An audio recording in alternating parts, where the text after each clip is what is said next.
ኳሷን ሳይመለከታት አንገቱን ቀና አድርጎ የፈለገውን ሲያደርግ የተመለከቱት ሁሉ እሱ የሚጫወትበትን ሜዳ ቀለም አያውቀውም ብለውለታል።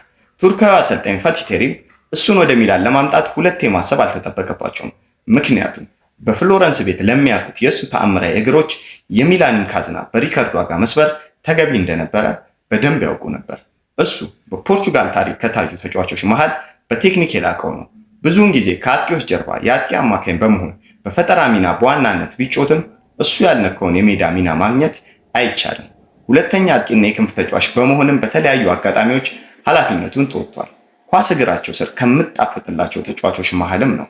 ፈጣንና ብልህ አእምሮን ቴክኒካል ተሰጥኦ ጋር ታድሏል። ኳሷን ሳይመለከት የሚያደርገው ድሪብል ለአይን ማራኪ ነው። እይታውና የተሳኩ ፓሶቹና ሁለቱንም እግሮች መጠቀሙ ይበልጥ ተወዳጅ አድርገውታል። እግር ኳስን ካሳመሩልን ተጫዋቾች መሃል አንዱ የሆነው ሩይ ማኑኤል ሴዛር ኮስታ ወይም ሪዮ ኮስታ